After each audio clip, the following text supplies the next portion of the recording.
developers of the fiddle repertoire and the compositional style. Before that particular era where Marshall and McIntosh and Nathaniel Gowan worked, they were mostly folk fiddlers, and as Ian said, they worked in simple keys. At the time that we're talking about with William Marshall and Robert McIntosh, there had been a great influx of European musicians, particularly Italian, to Edinburgh, and they brought with them a lot of the classical tradition of Europe, European art music, they called it. So we had the drawing room style in Edinburgh, and these musicians, who had moved from the country areas into the city, earned their living partly as dance musicians and partly as classical musicians. So they played in orchestras, they played in drawing rooms in the fine houses, but they also played for dances.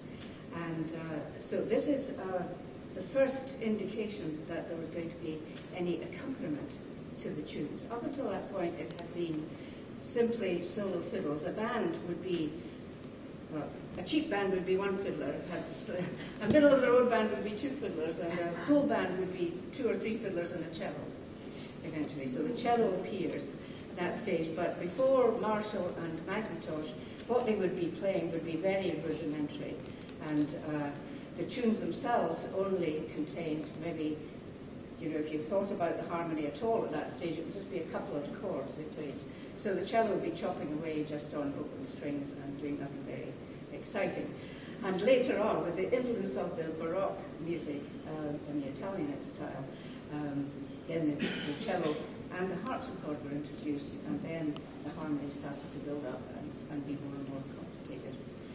But and so the dance tunes themselves also became more interesting, and the part for a keyboard developed after that. But I don't suppose it would be until the piano itself arrived that there were pianos in orchestras and bands for dancing, which would probably be the turn of the century. That would be the earliest 1900s, I suppose, before we actually got pianos in bands.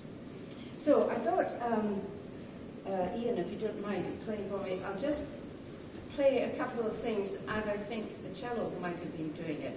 Now, on the page here, it just looks like the same note all the way along, and something happens on every beat of the bar. So I suppose they must have had to emphasize it so you would know where the beginning of the bar was. So we'll try first with a jig, shall we? And see. I'm just going to play exactly what's written first of all. So I'm a cello.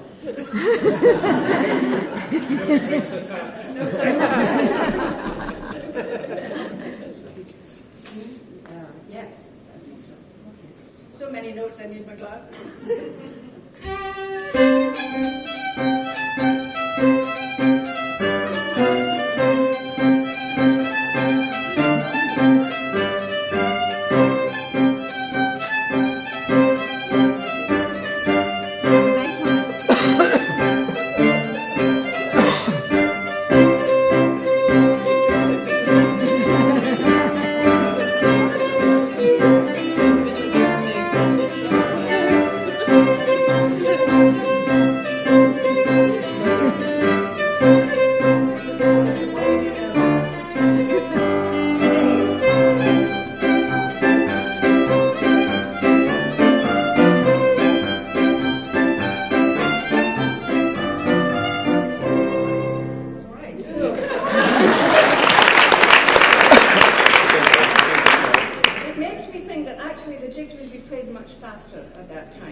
Introduced what we call an offbeat or a backbeat. So we fill in that space, which matches what we do with our feet nowadays. I think maybe they weren't quite so sophisticated in their dancing either in those early days. So, this is sophisticated, isn't it? But what they're doing now. What they're doing. Oh, yes. Yes,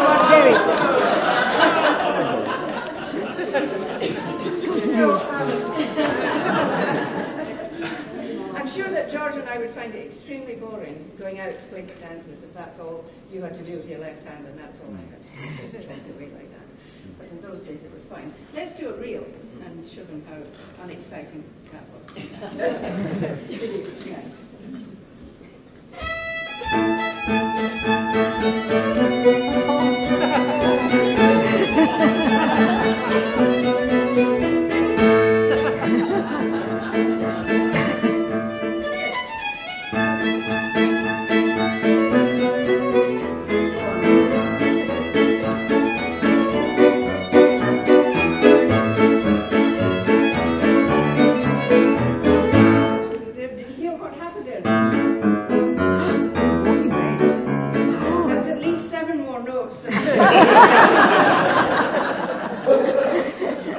In Cape Breton, they have a completely different style. We do the same tune, just slightly slower. And they say this all came from Scotland. I have my doubts. Here we go.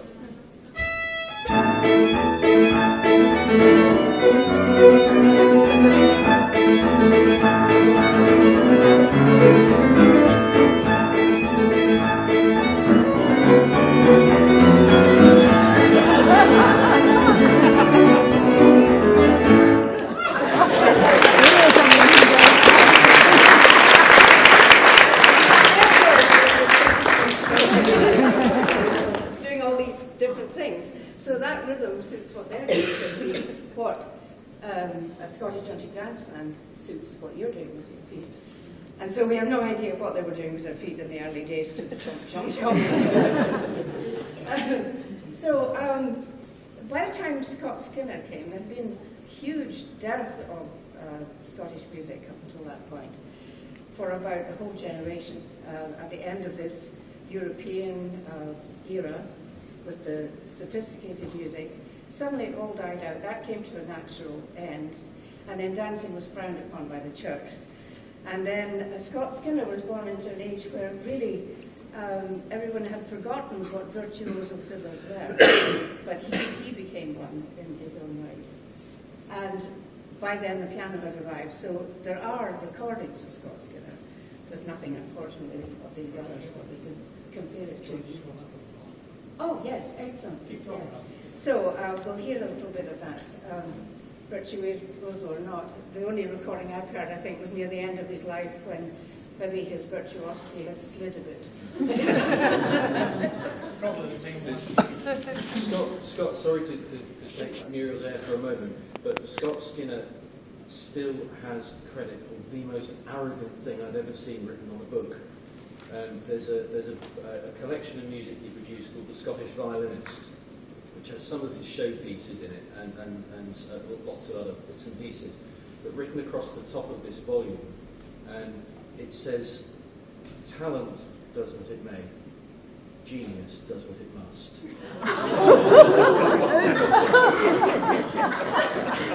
must."